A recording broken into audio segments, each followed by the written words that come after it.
참 고마우신 우리 아버지 하나님, 이 시간 주의 음성 앞에 있습니다. 하나님 말씀 앞에 있는데 이 말씀들이 우리 머리에서 가슴으로 오게 해주옵소서. 그리고 우리 사랑하는 성도님들 한 분 한 분이 그 말씀의 능력에 사로잡히게 하여 주시옵소서. 예수 이름으로 기도합니다. 아멘. 하나님 말씀은 지난주와 같아요. 본문은요 사도행전 4장인데 그냥 펴두시면 되겠고요. 지난주의 말씀을 조금 제가 다시 리뷰를 한다면 이런 거죠.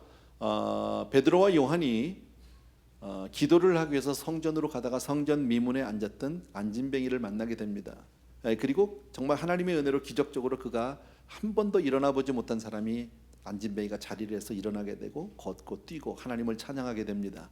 그 광경을 본 많은 사람들이 그 자리에 수없이 몰려들게 되고요, 베드로와 요한을 사뭇 다른 눈으로 볼 수밖에 없지 않겠습니까? 그때 베드로가 그들을 향해서 설교를 하게 됩니다. 그 많은 사람들이 그날 예수를 믿게 되고 3,000명이 하나님 앞으로 돌아왔다고 성경은 말씀합니다. 근데 그 일 때문에 베드로와 요한이 사내들인 공회에 잡혀가게 돼요. 그리고 하룻밤을 지냈고 그 다음날 그 공회 앞에 서서 신문을 받게 되는데 오히려 신문 앞에 조금도 주눅들지 아니하고 거기서 당당하게 복음을 전하는 모습이 성경에 나옵니다. 그리고 나서 그들이 풀려나게 되죠. 근데 풀려나기 전에 공회원들이 그들에게 막 이제 위협을 하게 됩니다. 다시는 나가서 이런 소리 하지 말라고, 다시는 너희가 전하는 이 예수를 전하면 너희들을 다시 다 잡아서 다 없애버리겠다고 아주 무서운 위협을 하게 됩니다. 그 위협을 받고 풀려난 베드로와 요한이 다시 자기 동지들에게로 갑니다. 가서 그 이야기를 다 전했어요. 그랬더니 그 얘기를 들었는데 이 사람들이 위축이 된 게 아니라 그 얘기를 듣자마자 기도했어요. 그래서 지난주는 우리가 기도에 대해서 같이 생각을 해봤어요. 오늘은 그 기도의 내용을 생각해 보려고 합니다. 그래서 오늘 전체 본문을 다 볼 필요는 없을 것 같고요, 25절에서부터 28절까지만 우리 4절만 보시면 될 것 같아요. 성경 말씀을 같이 천천히 보겠습니다. 같이 한번 읽습니다. 시작. 또 주의 종 우리 조상 다윗의 입을 통하여 성령으로 말씀하시기를 어찌하여 열방이 분노하며 족속들이 허사를 경영하였는고 세상의 군왕들이 나서며 관리들이 함께 모여 주와 그의 그리스도를 대적하도다 하시니로소이다. 아멘. 잠깐만요. 여기 보시면 또 여기 기도를 하면서 얘기하는 겁니다. 또 주의 종 우리 조상 다윗의 입을 통하여 성령으로 말씀하시기를 하고 그 밑에 나오는 어찌하여부터는 시편 2편에 있는 말씀을 인용한 거예요. 어찌하여 시편 2편에 이미 예언적으로 얘기하고 어찌하여 열방이 분노하고 족속들이 허사를 경영하였는고, 그게 무슨 얘기입니까? 왜 사람들이 이렇게 그리스도를 대적하고 막 이렇게 분노하지만 다 헛일이라는 거죠. 막을 수 없다는 거죠. 세상의 군왕들이 나서며 관리들이 함께 모여서 주와 그리스도를 대적하도다, 예수 그리스도를 십자가에 못 박았다라는 것을 상징적으로 예언적으로 시편에서 얘기한 것을 이 사람들이 지금 기도 가운데 그것을 인용하고 있어요. 자, 27절과 28절이요. 다 같이 시작. 과연 헤롯과 본디오 빌라도는 이방인과 이스라엘 백성과 합세하여 하나님께서 기름 부으신 거룩한 종 예수를 거슬러 하나님의 권능과 뜻대로 이루려고 예정하신 그것을 행하려고 이 성에 모였나이다. 한마디로 얘기하면 뭐예요? 헤롯, 본디오 빌라도, 이방인 모든 관원들이 바로 성경 말씀대로 예수 그리스도를 대적하고 그 하나님의 뜻과 그 하나님의 예정하신 것을 이루기 위해서 이 사람들이 다 있었습니다. 자, 이 내용인데 이게 기도의 내용이거든요. 여러분, 기도하면서 자기들이 지금 이렇게 핍박을 받고 있고 이런 고난을 당하고 있는데 그 모든 것이 하나님의 말씀 안에서 이해가 되면 현실이 어려울까요? 어떻게 생각하세요? 전혀 어렵지 않아요. 여러분, 여러분의 인생이, 나 자신의 개인의 인생이 하나님의 뜻 가운데서 발견이 되어지면 할렐루야예요. 아멘입니까 여러분? 경험해 보신 분들 알죠? 무슨 말인지. 저는 분명한 경험이 있어요. 뭐 하도 많이 해서 죄송한데 또 얘기하기가, 어쨌든 부모님의 사업이 쫄딱 망해가지고 미국에 왔단 말이에요. 그 당시는 힘들었어요. 아팠어요.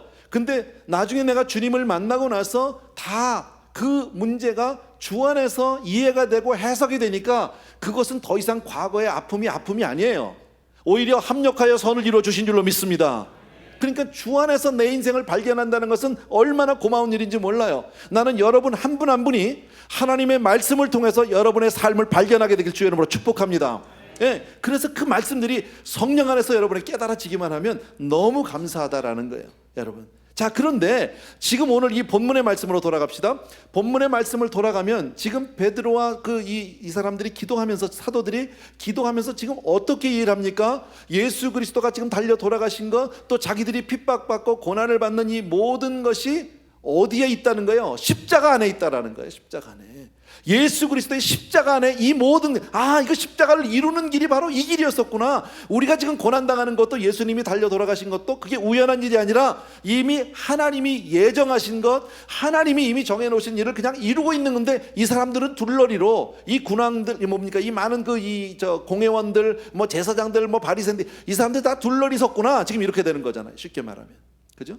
네. 자, 여기서 말씀드리고 싶은 것은 지금 베드로의 설교의 핵심, 이 기도의 핵심이 어디 있습니까?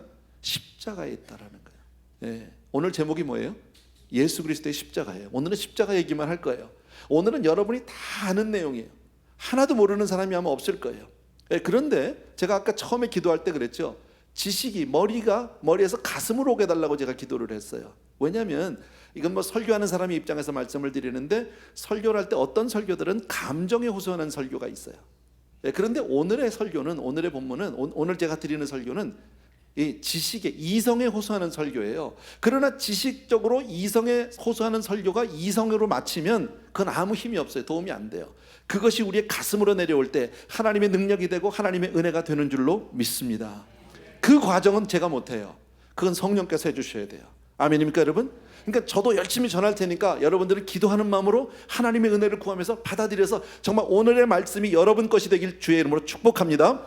자, 설교의 핵심, 기도의 핵심이 십자가에 있다라는 거죠. 기독교의 핵심은 십자가예요. 우리 다 알아요.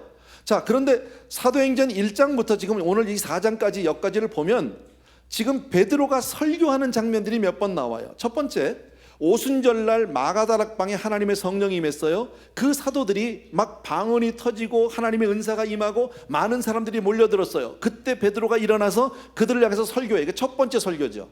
우리 공부했어요, 지난번에요. 근데 그 설교의 내용이 뭡니까? 예수 그리스도의 십자가 있었어요. 바로 너희가 십자가, 너희가 못 박은 예수 그리스도, 그분이 메시아다라는 것을 증거했단 말이죠. 또 두 번째, 안진뱅이가 일어나는 사건 때 사람들이 많이 모였어요. 그때 베드로가 또 설교를 하는데 그때 설교가 또 뭐예요? 십자가였었어요. 또 세 번째는 산헤드린 공회에 잡혀 들어갔다가 거기서 신문 받을 때 또 한 번 베드로가 설교를 하게 되는데 그 설교가 뭡니까? 십자가였었어요. 자, 이것을 통해서 보게 되면 기독교에서 설교의 가장 핵심은 십자가다. 물론 날마다 우리가 십자가만 할 수는 없겠지만 가장 핵심적인 설교는 십자가에 설교해야 되는 줄로 믿습니다. 왜 그러냐? 이거보다 더 중요한 게 없으니까. 그러니까 기독교 하면 우리는 상징적으로 항상 십자가를 생각할 수밖에 없잖아요. 가슴에도 걸고 있고 집에도 있고 교회도 있고 어디를 가든지 우리는 십자가의 의미를, 십자가의 어떤 그 형상을 얘기하는 건 아니겠지요. 십자가의 의미를 분명하게 여러분 것을 만들게 되길 주의 이름으로 축원합니다. 예, 참 고마운 일이죠. 바울도 그랬어요. 그 유명한 바울 사도도 정말 그가 이 고백을 할 때 이렇게 얘기합니다. 고린도서에서 내가 너희 중에서 예수 그리스도와 그의 십자가에 못 박히신 것 외에는 아무것도 알지 아니하기로 작정했다. 난 다른 거 필요 없고 예수 그리스도와 십자가만 전하겠노라, 이 얘기예요. 예. 바울에 얼마나 많은 그 서신들이 있습니까? 그러나 바울의 항상 이 초점은 십자가 안에 있었는 줄로 믿습니다. 그렇기 때문에 저와 여러분, 우리 모두가 우리가 정말 진정한 크리스천인지 아닌지를 최종적으로 검증할 수 있는 방법은 여러분 각자가 십자가를 어떻게 보고 있느냐예요. 예. 그냥 십자가를 나무 막대기로 보고 있느냐, 그 십자가에 대한 의미를 분명히 내 것으로 알고 있느냐, 여기에 따라서 우리가 크리스천이냐 아니냐가 달라질 수 있어요. 다 크리스천이라고 얘기하지만 십자가의 의미를 모르면 크리스천이 아니다라는 거예요. 자, 십자가, 예수 그리스도가 죽은 거예요. 거기서요. 자, 예수 그리스도, 그분은 전능하신 하나님이세요. 우린 다 알아요. 기적을 행하신 분이세요. 소경을 눈을 뜨게 하셨고, 귀머거리가 듣게 하셨고, 안진뱅이가 일어나게 하셨고, 심지어는 광풍을 잠잠케도 하셨고, 죽은 자도 살리셨어요. 아멘. 예수 그리스도, 그는 전능하신 하나님이다. 믿으시면 아멘. 자, 그런데 그분이 어떻게 죽을 수가 있어요? 그 전능한 그분이 어떻게 죽을 수가, 어떻게 돌아가실 수가 있느냐? 왜 죽었냐? 여러분, 아니할 말로 정말 인간들이 너무 무지해서 그분을 제대로 알아보지 못해서 그냥 어쩌다 실수로 죽였다? 그런 거예요? 네. 그렇다면 만약에 그렇다고 칩시다. 사실 그 말도 어느 정도 일리가 있는 것이 뭐냐면 유대인들이 그 대제사장들이 서기관들이 예수님을 십자가에 못 박을 때 예수님이 누군지 알았으면 안 죽였겠죠. 몰랐던 거죠. 그죠? 그냥 평범한 유대인의 청년, 그 중에서 조금 좀 독특한 특별한 사람 정도로 알고 그냥 십자가에도 못 박아버린 거예요. 별스럽게 대수롭게 생각하지 않았어요. 예. 자, 그런데 만약에 이걸 입장을 바꿔놓으면 그렇게 큰 능력을 가지신 그분이 왜 인간들로 하여금 당신을 오해하게 만들었냐라는 거죠. 왜 그런 실수를 저지르게 만드셨을까? 예. 그거는 아니다라는 거죠. 복음서를 보게 되면 주님은 이렇게 말씀하세요. 상황적으로 얼마든지 그 어려운 상황을 주님이 피할 수 있었다, 없었다? 있었다예요. 예, 왜 겟세마네 동산의 사건만 봐도 알아요. 예, 로마 병정들이 예수님을 잡으러 왔을 때 베드로가 그냥 칼을 뽑아서 말고의 귀를 잘랐습니다. 그때 주님이 꾸중을 하면서 칼을 집어넣으라고 검을 쓰는 자는 검으로 망한다고. 그리고 나서 이런 말씀을 해주셨어요. 예, 너는 내가 아버지께 구하여 지금이라도 12영도 더 되는 천사들을 정말 보내시게 할 수 없는 줄로 아느냐? 무슨 얘기입니까? 나 기도 한마디만 하면 하나님이 하늘로부터 도움이 온다는 거예요. 천사가 얼마든지 내가 이 위기를, 이 어려움을 빠져나갈 수 있다 없다? 있다요. 막을 수 있다는 거 얼마든지. 근데 안 하셨어요. 의도적으로 안 하셨다라는 것을 우리가 알 수 있어요. 그래서 인간적인 관점으로만 우리가 보면 십자가를 이해할 수가 없어요. 근데 하나님의 입장에서 보면 양쪽을 다 볼 때 이것이 이해가 되는데 그 말씀이 오늘 본문에 있어요. 27절하고 28절을 한 번만 다시 볼게요. 27절이요. 예, 제가 읽을 테니까 여러분 눈으로 잘 보십시오. 과연 헤롯과 본디오 빌라도는 이방인과 이스라엘 백성과 합세하여 하나님께서 기름 부으신 거룩한 종 예수를 거슬러. 요 27절 말씀은 사람들이 한 일이에요. 그죠? 인간이 한 일이에요, 이거는요. 근데 28절은 하나님의 권능과 뜻대로 이루려고 예정하신 그것을 행하려고. 요건 누가 한 거예요? 이건 하나님이 하신 일이에요. 그러니까 십자가는 인간의 입장과 관점과 하나님의 관점 양쪽에서 봐야지만 이해가 된다라는 거죠. 근데 얼마나 많은 사람들이 예수 그리스도의 십자가를 오해해서 잘못 알고 있는지 몰라요. 특히나 유대인들이요. 유대인들은 십자가에 못 박힌 예수 그리스도를 대수롭게 생각하지 않았어요. 예, 그 관원들 대수롭게 생각하지 않았어요. 아직까지도 그래요. 지금까지도. 만약에 그들이 예수 그리스도의 십자가를 분명히 알았다면 회개했겠죠. 돌아왔겠죠. 예수를 믿었겠죠. 그러나 아직까지도 그러지 않는다라는 거예요. 근데 그런 사람들이 유대인들만 있는 게 아니라 요즘에도 있어요. 예. 역사적으로 신학적으로 보면 있는데 신학자들 가운데도 있어요. 그런 사람들이요. 현대 신학자들. 예. 학자죠. 대단한 사람들이죠. 그러나 하나님의 은혜는 모르는 사람들이에요. 성령의 은혜를 알지 못하는 사람들. 그래서 몇 가지 제가 그냥 참고로 여러분들에게 말씀을 드리면 십자가에 대한 잘못된 오해들, 견해들이 몇 가지가 있는데 그냥 참고로 말씀드리니까 그냥 간단히 들으세요. 첫 번째, 십자가에 대해서 이렇게 잘못 알고 있는 게 있어요. 이거는 우발적으로 일어난 비극적인 사건이다. 예. 정말 그런 일이 있으면 안 되는데 정말 군중들이 무지함, 이 뭡니까? 이 그냥 서로 부하내동이 돼가지고 군중 심리에 사로잡혀가지고 어떤 그 잘못된 정치적인 문제와 관련해서 그냥 거기서 죽여서는 안 될 분은 그냥 어쩌다 죽인 거다 이렇게. 예, 이건 사고다. 예, 우리는 이런 견해를 절대 받아들이지 않죠. 믿을 수도 없는 거죠, 여러분. 분명한 것은 성경이 우리에게 말씀하세요. 십자가는 어쩌다가 일어난 우연히 돌발적으로 전혀 예상치 못했는데 갑작스럽게 이런 게 아니에요. 예, 십자가는 분명히 예정된 일이에요. 예기치 못한 일이 아니다라는 거예요. 아까도 우리가 읽은 본문에서 하나님의 권능과 뜻대로 이루려고 그 예정하신 하나님의 예정, 철저한 하나님의 계획 가운데 이루어진 일인 줄로 믿습니다. 이것은 성경 전체에서 우리에게 말씀해 주고 있어요. 여러분, 주님이 가이사랴 빌립보 지방에서 제자들에게 이런 질문을 한 적이 있어요. 사람들이 세례 요한을 누구라고 하니? 그랬더니 선지자요, 뭐 엘리야요, 뭐 이런 얘기 등등 하다가 주님이 한 번 더 물어봐요. 그러면 너희는 나를 누구라고 하느냐라고 물었어요. 그때 베드로의 유명한 고백이 있어요. 우리 다 같이 시작. 주는 그리스도시요 살아계신 하나님의 아들이시니다. 이건 정말 중요한 고백이에요. 제가 늘 말씀드리지만 여러분 자다가 찔러도 이건 나와야 돼. 주는 그리스도시요 살아계신 하나님의 아들이에요. 그런데 그 고백을 한 이후에 바로 주님이 무슨 얘기를 합니까? 내가 곧 장로들과 대제사장과 서기관들에게 잡혀서 내가 죽을 것을 예언해요. 그들에게 얘기할 때 베드로가 그 말을 듣는데 마음에 안 들어요. 받아들일 수가 없어요. 그때 베드로가 뭐라고 하니까 주여 그리마옵소서라고 얘기합니다. 그때 주님이 하신 얘기가 사탄아 물러가라 라고 그를 꾸중했던 것이 있어요. 주님은 분명히 주는 그리스도의 살아계신 하나님의 아들이라는 그 신앙 고백을 듣고 난 이후에 이제 내가 그 다음에 해야 될 일이 뭡니까? 나는 분명히 죽어야 한다는 것을 얘기하고 있습니다. 이것은 주님의 공생의 초기부터 나왔던 이야기예요. 뭐라고 말씀하셨습니까? 인자에 온 것은 섬김을 받으려 함이 아니라 도리어 섬기려 하고 자기 목숨을 많은 사람의 대속물로 주려 함이라 말씀하셨어요. 그러니까 주님은 처음부터 죽으러 왔다는 거죠. 또 변화산 위에서도 이런 말씀을 하세요. 베드로, 요한, 야고보가 주님이 변화산 위에서 확 변했어요. 엘리야도 보이고 모세도 보여요. 어마어마한 일이죠. 너무 좋아서 베드로가 그러잖아요. 주님 여기다가 초막 셋 지어서 그냥 여기서 그냥 눌러 앉아서 살아요. 여기서 영원히 살아요 그랬거든요.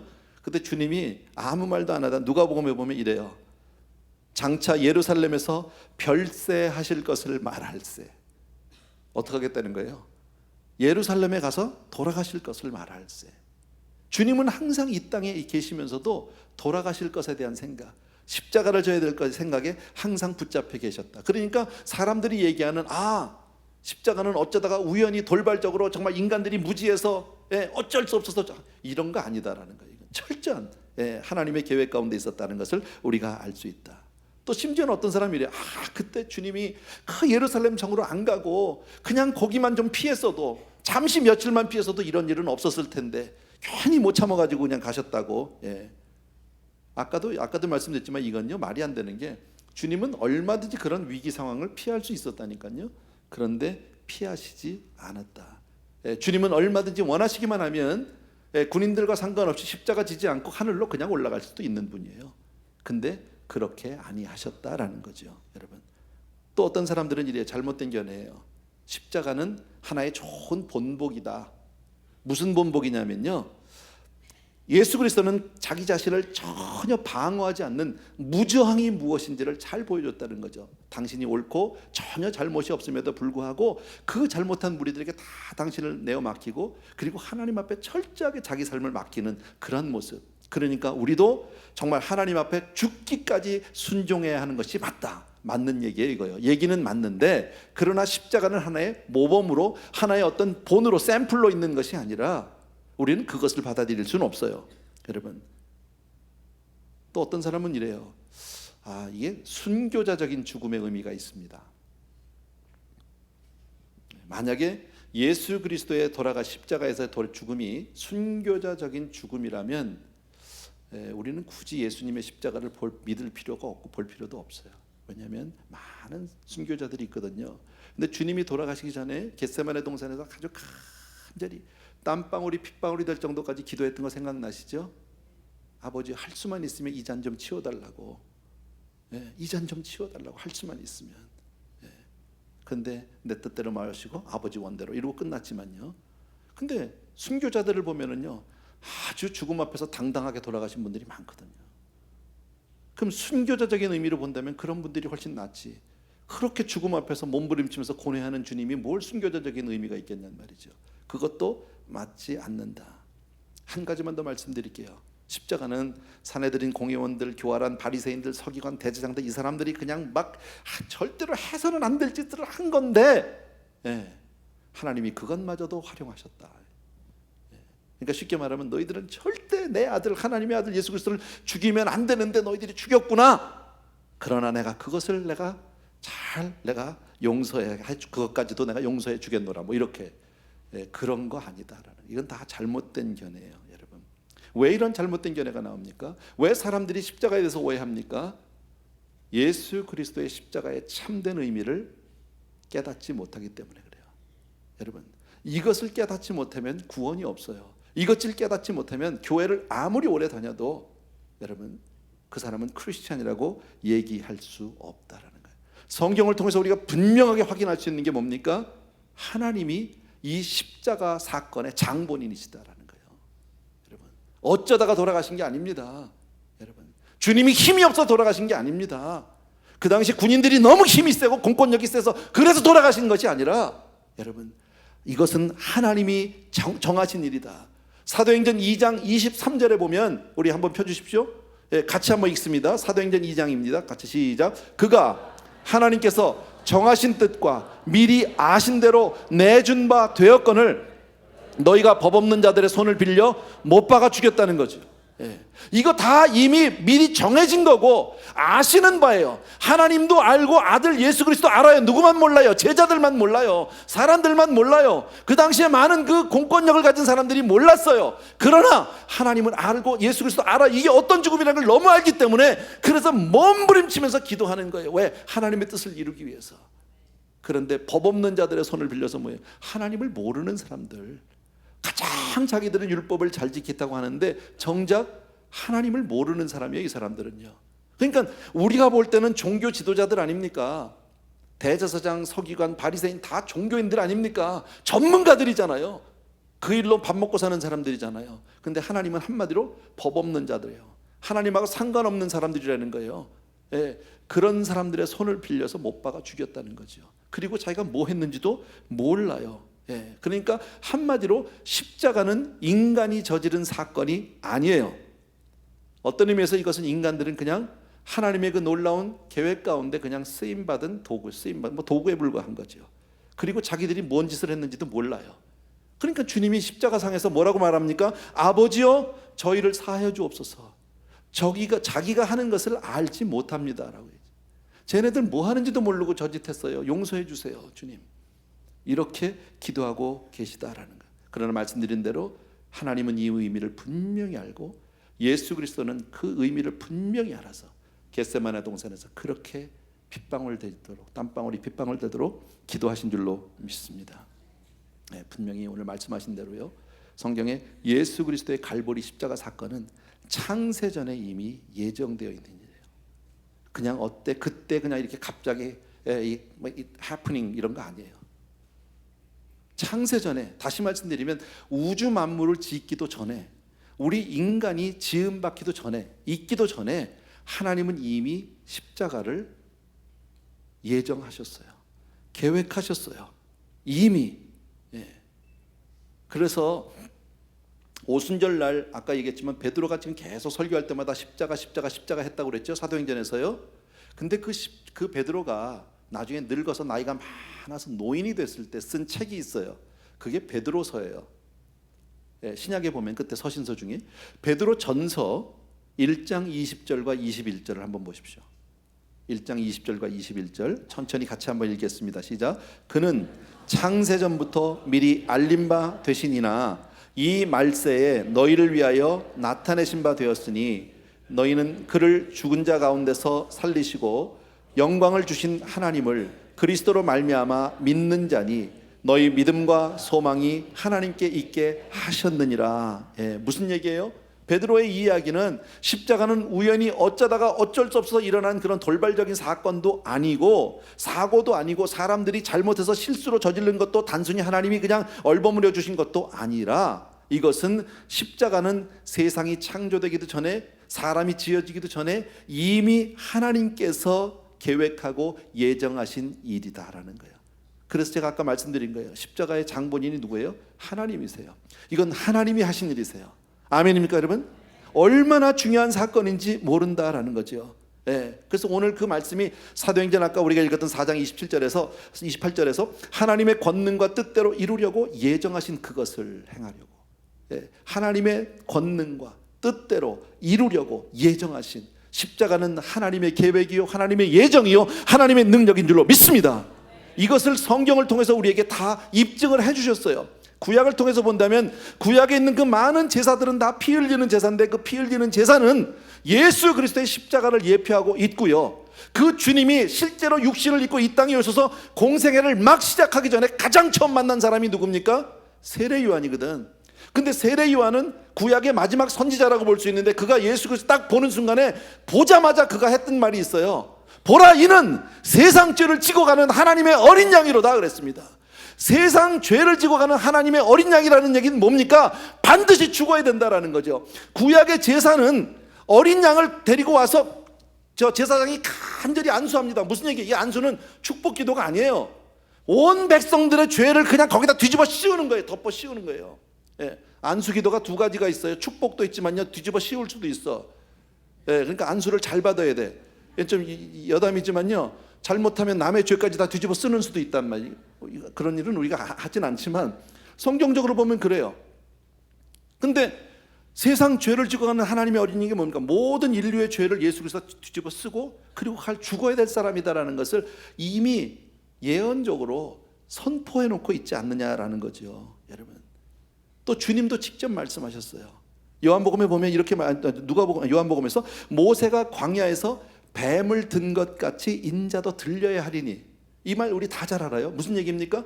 광야에서 그 불뱀이 와서 막 그 하나님을 원망하고 패역한 그 이스라엘 백성들을 물어서 막 고통하게 하고 죽일 때 하나님이 그에게 주신 처방이 뭡니까? 모세가 가서 간절히 기도했잖아요. 하나님이 이 백성을 용서해 달라고 그랬더니 하나님이 놋뱀을 만들어서 장대 끝에 달으래요, 높이. 이것은 십자가에 달린 예수 그리스도를 상징하는데 누구든지 그 놋뱀을 바라보면 산다는 거죠. 그죠? 우리도 예수 그리스도를 바라보면 살게 되는 줄로 믿습니다. 뭐 약 먹어도 되는 게 아닙니다. 이게 무슨 뭐 가서 뭐 내가 노력하고 뭐 가서 훈련하고 매일같이 아침에 일어나서 뭐 지성을 드리고 그런 거 아니에요. 바라보면 사는 거예요. 근데 오늘 이 말씀이 뭡니까? 모세가 광야에서 뱀을 든 것 같이 인자도 들려야 하리니, 이 말은 인자도 십자가에서 달려야 하리니 그 얘기죠. 내가 십자가에서 죽을 텐데 저를 믿는 자마다 영생을 얻게 하려 함이라. 누구든지 십자가의 예수를 바라보면 영생을 얻게 되는 줄로 믿습니다. 예, 이게 얼마나 감사한 일이냔 말이죠, 여러분. 그런데 그렇게 해서 주님이 돌아가셨어요. 그리고 장사되었다가 부활하셨어요, 사흘 만에. 그리고 나서 주님이 만났던 사람들이 있는데 누가복음에 보면 엠마오로 가는 두 제자를 만나. 이 사건은 아마 여러분 거의 아실 거예요. 대부분이요. 엠마오로 가는 두 제자를 만납니다. 근데 이 제자는 어떤 사람, 이름은 안 나오니까 누군지 모르는데 아마 예수님을 믿고 잘 한 3년간 따라다니던 사람이에요. 그리고 지도자니까 저분이 이제 이스라엘의 왕이 되면 뭔가 한 자리 하겠다고 큰 꿈을 품고 소망을 가지고 따라갔는데 덜커덕 돌아가셨어요. 그러니까 이제 소망이 없어진 거죠. 더 이상 의지할 데가 없고 바랄 데가 없는 거예요. 푹 꺼져가지고 이제는 다시 고향으로 둘이서 터덜터덜, 의기소침한 채로 가고 있는데, 실망해서 가는데 주님이 쓱 그들에게 다가가셨죠. 그리고 나서 주님이 하신 말씀이 이거예요. 미련하고 선지자들의 말한 모든 것을 마음에 더디 믿는 자들이여. 무슨 얘기입니까? 내가 너희들에게 그렇게 얘기했고 성경 말씀에서 그렇게 했는데 그것도 깨닫지 못하는 사람들아, 그리스도가 이런 고난을 받고 자기의 영광에 들어가야 할 것이 아니냐? 그리스도는 이런 고난을 받고 영광에 들어가야 될 것이 아니냐? 그리고 나서 그들에게 그는 반드시 죽으셔야 했고 그 죽음은 이미 예언된 일이라는 사실을 그들에게 설명해 줍니다. 그리고 나서 그들이 눈이 밝아졌다고 그랬어요. 이게 무슨 얘기입니까? 여러분, 무엇을 설명해 준 겁니까? 십자가를 설명해 준 거예요. 바로 그들에게 십자가의 의미를 설명해 주신 거예요. 여러분, 신약 성경과 서신사들을 보면 모두가 다 십자가를 동일한 메시지를 증거하고 있지 않느냐는 말이지. 여러분, 예수 그리스도는 한마디로 이 땅에 죽으러 오신 분이다. 믿습니까, 여러분? 예, 예수 그리스도는 어쩌다 사고로 돌아가신 분이 아닙니다. 재수 없어서 돌아가신 분이 아닙니다. 힘이 없어서 붙잡혀 돌아가신 분이 아니라 하나님의 철저한 계획 가운데 저와 여러분을 구원하기 위해서 십자가에 달려 돌아가신 줄로 믿습니다. 마지막으로 한 가지만 더 우리가 생각해보고 마치려고 합니다. 그렇다면 하나님은 정말 하나밖에 없는 아들 독생자를 보내서 죽게 하는 것 외에는 다른 방법이 정말 없었느냐는 거예요. 꼭 아들을 죽이는 것 외에는 다른 방법이 없었느냐? 왜 하필이면 그 방법이냐 이거지. 왜 하필이면. 근데 그럴 수밖에 없는 이유가 하나님이 하나님이시기 때문이에요. 이게 무슨 말씀이냐면 하나님은 거룩하신 분이세요. 하나님은 공의로우신 분이세요. 하나님은 참되신 분이세요. 그렇기 때문에 당신이 하신 말씀을 바꿀 수가 없어요. 여러분, 저와 여러분이 성경 말씀을 믿을 수 있는 근거가 뭡니까? 천지는 변할지라도 하나님의 말씀은 1.1획도 변하지 않는데요. 여러분, 세상은 바뀌어도 정치하는 사람들은, 유명한 사람들은 이 말했다 저 말했다 바꿀 수 있지만 하나님의 말씀은 영원토록 불변인 줄로 믿습니다. 그래서 누구든지 저를 믿는 자마다 영생 얻는다면 얻는 거예요. 다른 이유가 없어요. 시대가 바뀌어도 예수 믿으면 구원 얻는 줄로 믿습니다. 예. 자, 그런데 하나님이시기 때문에 한 가지 문제가 생깁니다. 인간은 이미 죄 가운데 있는데 인간의 죄는 이 영원하신 영존하시는 하나님 앞에서 한 가지 문제를 제기하게 됩니다. 자, 어떻게 공의로우시고 의로우시고 거룩하신 하나님이 죄인을 용서하실 수가 있습니까? 죄의 삭은 사망이에요. 그런데 어떻게 용서하실 수가 있습니까? 용서할 수가 없는 거죠, 여러분. 죄로 가득 찬 인간을 용서했다? 하나님은 본질상 죄를 멸하셔야만 하는 분이세요. 죄를 반드시 처벌하셔야 하는 분이세요. 하나님이 영원하시고 하나님의 말씀도 영원하고, 아까도 말씀드린, 그래서 하나님은 당신이 하신 말씀을 변경도 수정도 할 수 없어요. 취소할 수도 없어요. 이미 말씀하신 것을 절대 거둘 수 없고 거짓말하실 수 없는 분이다라는 거죠. 그리고 당신은 거룩하신 분이라, 공의로우신 분이라 본질상 죄를 아주 혐오하고 미워하고 반드시 처벌해야 되니까 죄인은 하나님 앞에 살아남을 수가 없어. 죄의 삭은 사망이니까요. 예. 근데 인간이 다 죄인이에요. 그럼 어떻게 할 것이냐, 여러분? 그럼 모든 사람이 죄를 범하였으니까 죄의 삭은 사망이니까 다 지옥 가야 되느냐? 그러면 마귀가 이긴 거게? 이렇게 쉽게 말하면요. 예. 근데 그럴 수 없잖아요. 근데 하나님의 또 다른 말씀이 하나 있어요. 피 흘림이 없은즉 사하심이 없다는 거죠. 죄에 대해서는 반드시 누군가가 피를 흘려주면 되는데 우리끼리는요, 다 거기서 거기야. 우리 내 죄는 내 죄고 너 죄, 다 죄인끼리 우리가 서로 담당할 죄가 없어요. 그러니까 의인이 있어야 되는데 세상에 의인이 있어야지. 성경이 말씀하기를 의인은 없나니 하나도 없는데요. 아무리 착하게 사는 사람도 의인은 아닌데요. 그잖아요. 그래서 하나님의 방법이 뭐예요? 하나밖에 없는 아들을 보내는 거예요. 그래서 말씀이 육신이 돼서 올 수밖에 없어요, 여러분. 말씀이 육신이 돼서 오셨는데 그분은 죄가 없는 분인데 하나님은 그 아들을 육신으로 보내놓고 나서 뭐라고 말씀하셨냐면 이사야서 53장에서 이렇게 얘기합니다. 여호와께서는 우리 무리의 죄악을 그에게 담당시키셨다. 쉽게 말하면 우리의 인간의 모든 죄를 갖다 그냥 덮어 씌워주셨다, 그 얘기예요. 여러분, 사실 우리가요, 신앙생활은 여러분 누구를 막론하고, 히브리서 12장 2절에 이런 말씀이 있죠. 온전케 하시는 예수 그리스도를 바라보라고요. 구원의 주여 온전케 하시는 예수 그리스도를 바라보라, 이런 구절이 있어요. 신앙생활은 예수 그리스도 그분을 바라보고 가는 거예요. 나를 쳐다보면 아무도 승리할 사람이 없어요. 나를 쳐다보면 한숨 나오지 않는 사람이 아무도 없어요. 아무리 착하고 아무리 똑똑하고 아무리 경건하게 사는 것 같아도 자기 자신을 들여다보면 소망이 없어요. 제가 오늘도 1부, 2부, 3부 뭐 매주마다 마찬가지인데 대표기도 하시는 분들 기도를 아주 주의 깊게 들었거든요. 다 똑같아. 지난주에 다 실패하다 왔다는 거예요. 이게 오늘만 그런 게 아니에요. 오늘 대표기도 하신 분들만 특별히 좀 뭐 죄가 많아서 그런 게 아니라 매주 그래. 지난주 한 주간만 보더라도 여러분, 지난주 한 주간의 삶을 난 하나님 앞에 승리하고 왔습니다. 손 들어봐요. 있으면요. 없다고 나도 내려야지. 마찬가지. 인간은 그래요. 그런 내게 무슨 소망이 있습니까? 수십 년을 신앙생활 한들 무슨 소망이 있습니까? 여러분, 장로님이면 어떻고 권사님이면 어떻습니까? 거기에 무슨 나에게 소망이 있습니까? 여러분, 사람들끼리 비교할 때 상대적으로 나는 좀 낫다 이럴 수는 있을지 몰라요. 그러나 절대자 앞에서 나는 I'm okay, 나는 I'm clean, 그렇게 얘기할 수 있어요? 나는 죄가 없다고 얘기할 수 있냔 말이죠. 하나님은 간두고 내 양심 앞에서도 자유롭지 못한 게 우린데, 그런 내가 어떻게 죄의 삭은 사망이라는 구절 앞에서 하나님의 이 절대불변 말씀 앞에서 우리가 어떻게 거기서 자유할 수 있느냐는 말이지. 없어요. 만약에 하나님께서 아들 예수 그리스도를 와서 정말 우리를 대신해서 죽게 하는 것 외에 다른 방법이 있었다면 그분이 다른 방법 썼을 거예요. 하나님이요, 아들 한 번 했을 거예요. 길이 없어요. 다른 방법이 없어요. 여러분, 오직 예수 그리스도 그분만이 저와 여러분의 구세주가 되시는 줄 믿습니다. 그래서 우리가 예수를 믿는다는 것은요, 나라는 인간은 정말 소망이 없는 존재라는 사실을 우리가 인정하고 시작하는 거예요. 안 됩니다. 나는 못합니다. 그래서 예수 믿습니다요. 아멘. 예수 믿는다는 게 나도 괜찮은 사람인데 예수도 믿습니다. 그래서 나는 좀 더 괜찮은, 이런 거 아니에요. 예수를 믿는다는 것에는 기본적으로 깔린 게 뭐예요? 나는 I'm helpless예요. 나는 정말 소망이 없는 사람이에요. 나는 정말 소망이 없는 사람이고 나는 아무것도 할 수 없는 사람, 나는 죄인입니다. 지옥 갈 수밖에 없는 영혼인데 예수 믿습니다, 이 얘기예요. 여러분, 우리가 예수를 믿으면서도 여전히 죄악 가운데 있어요. 예수를 믿으면서 여전히 거짓말해요. 예수를 믿으면서도 여전히 쓰러지고 넘어질 때 있는데, 여러분, 그럼에도 불구하고 내가 항상 나타내는 건 뭐 예수예요. 마치 예수를 우리가 믿는다는, 십자가의 의미를 깨닫고 그분이 나의 죄를 대신 담당하셨다 믿으시면 아멘. 우리가 외국 나갔다 들어올 때 뭐 시민권이나 영주권 있으면 그냥 이미그레이션 들어오잖아.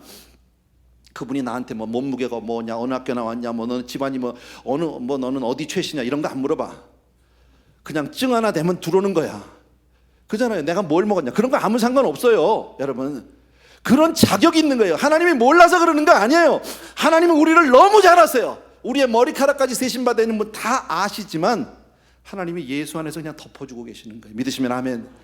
그러니까 예수 없으면, 예수 그리스도의 십자가의 은혜가 없으면 우리는 하나님 앞에 설 수가 없어요. 그래서 예수 그리스도는 화목제물이에요. 하나님과 우리 사이에 원수되었던 우리를 화목케 하신 분이 바로 예수 그리스도신 줄로 믿습니다. 아멘. 너무 감사한 일 아니에요? 그 말씀을 베드로전서 2장에서 한번 보겠습니다. 24절입니다. 우리 같이 한번 읽습니다. 시작. 친히 나무에 달려 그 몸으로 우리의 죄를 담당하셨으니 이는 우리로 죄에 대하여 죽고 의에 대하여 살게 하려 하심이니라. 아멘. 거기까지만 봅시다. 자, 친히 나무에 달려, 누가요? 예수 그리스도가 그 몸으로 우리의 죄를 뒤집어 쓰고 대신해서 십자가에 달렸어요. 그래서 우리가 죄에 대해서는 죽는다는 얘기는 죄와는 이제 상관이 없고, 왜? 그분이 다 담당하셨으니까. 그리고 의로 사는 것은 내 의가 아니라 그분의 의로. 아멘. 예. 증명서 하나 들고 나온 거예요. 이거 들고 나가는 거야. 아멘입니까, 여러분? 예, 얼마나 감사한 일이냐고. 다 아는 내용이지만 여러분, 주님의 죽음은 우리가 구원받을 수 있는 유일한 길이고, 하나님처럼 의로운 분이 우리와 같은 죄인을 용서할 수 있는 유일한 길인 줄로 믿습니다. 예수 없으면 구원 없고 예수 없으면 용서 없다라는 거예요. 그래서 주님의 죽음 안에서만 여러분, 우리가 크리스찬이 될 수 있어요. 이 십자가의 의미를 바로 깨달은 사람이 바로 크리스찬이고, 마지막으로 하나 더 말씀드린다면, 이 십자가의 의미를 바로 깨닫고 믿음으로 받은 사람이 기도할 수 있어요.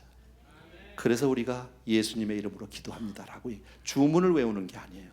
여러분, 다 기도하지만 우리가 아무리 떠들어도 여러분, 죄인의 기도, 하나님과 상관이 없는 기도는 그냥 하나의 메아리예요. 외치는 함성일 뿐이에요. 시끄러운 소리, 잡소리예요. 그런데 우리가 예수의 이름을 들고 나가면 들어준단 말이죠. 아멘입니까, 여러분? 그런 엄청난 은혜를 저와 여러분이 받은 줄로 믿습니다. 예, 그래서 오늘 이 시간에 이미도 십자가에 대한 분명한 이해가 있고 믿음이 있는 분들은 더욱더 굳건하게 예수 그리스도의 십자가를 붙드시고, 혹시 그런 이해가 없었다면 예수의 십자가, 그 은혜가 아니면 우리는 아무것도 아니다. 그 은혜로 말미암아 우리가 구원받고 하나님의 자녀가 된 줄로 믿습니다. 이 시간 우리 같이 한번 찬송 드리고 싶은데, 찬양팀 다 어디 갔어? 나 좀 도와주면 좋겠는데. 우리 찬송가 잘 아는 거예요. 가사를 잘 생각하시면서 나 위하여 십자가에 중한 죄짐 중한 고통 받으사 하는 찬양인데, 가사를 잘 보십시오. 여러분, 우리가 찬송을 드리면서 한 분 한 분이 이것을 여러분의 기도로 하나님께 올려드리게 되기를 바라고요. 그리고 찬송 마치고 난 다음에 우리가 한번 기도할 것은 십자가의 은혜에 대한 감사예요. 그리고 온전히 그 십자가의 은혜에 내가 사로잡히게 하여 주옵소서 하는 마음으로 같이 우리 기도하기를 원합니다. 먼저 우리 찬송하겠습니다.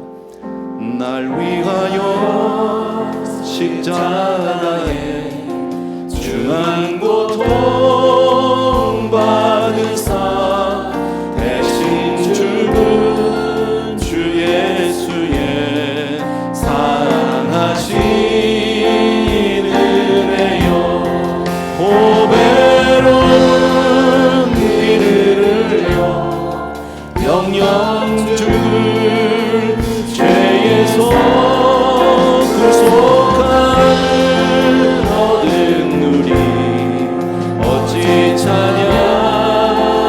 다시 한번 1절이요. 날 위하여 십자가에 중한 고통 받으사 대신 죽은 주 예수의 사랑하신 은혜여,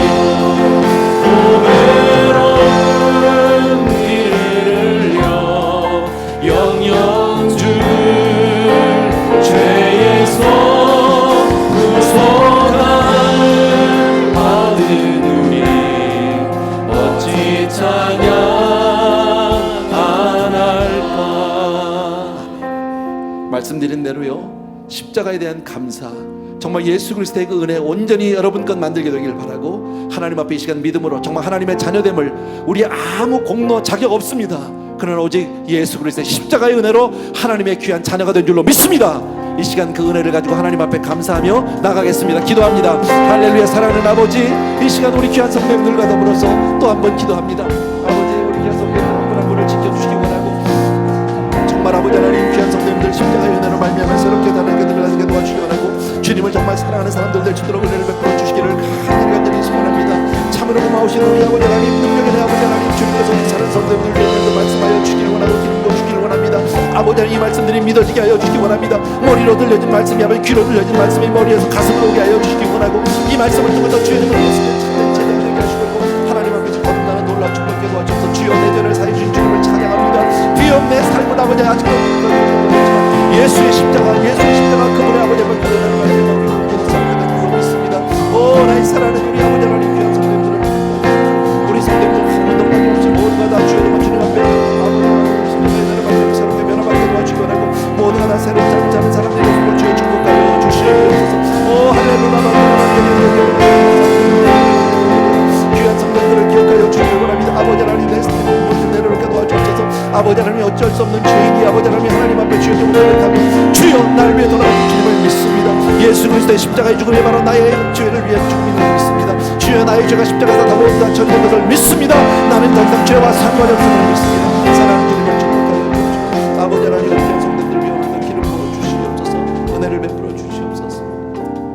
아멘. 예수 안에 있는 은혜 한량없이 즐겁고 주 성령의 위로하니 마음속에 자동한 천국 음악 소리 같은 은혜로운 그 말씀 끊임없이 듣는 우리 어찌 찬양.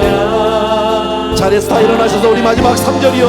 이 세상의 모진 꿈과 쉬지 않고 불어도 주님 안에 보받는 우리 사랑하는 성도들이 주님 안에서 십자가의 은혜로 말미암아 새로운 삶을 살게 도와주시고 그 은혜에 감사 감격하게 하여 주시옵소서. 천국을 바라며 주님만을 기다리니 어찌 찬양할까. 아멘. 사랑하는 아버지 하나님, 정말 우리에게 십자가의 은혜를 주심을 진심으로 감사를 드립니다. 사랑하는 성도님들 한 분 한 분이 하나님 이 은혜를 온전히 우리 성도님들 내 것 만들게 하여 주시기 원하고, 아무 공로도 자격도 없지만 믿음 하나로 하나님의 자녀가 되었습니다. 그 많은 죄들이 아버지 오직 예수 그리스도를 믿는 믿음 하나로 다 처리가 되었습니다. 주의 은혜 진심으로 감사합니다. 여전히 우리의 삶은 부족하고 여전히 우리의 삶은 넘어지고 죄악 가운데 있을지라도 아버지 정말 그때마다 예수 그리스도의 십자가를 굳게 붙들고 다시 한번 믿음으로 서로 일어나는 우리 모든 성도님들 다 되게 하여 주시옵소서.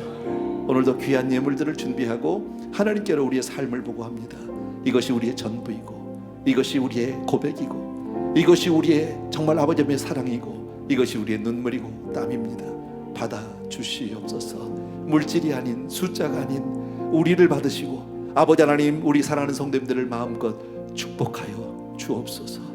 이제는 우리 주 예수 그리스도의 은혜와 하나님 아버지의 그 무한하신 그 사랑하심과 성령님의 기름 부어 축복하시는 놀라운 은혜가 이 시간 또 한 번 예수 그리스도의 십자가만을 굳게 부여잡는 사랑하는 성도님들을 위해 이제로부터 영원토록 함께 계실지어다.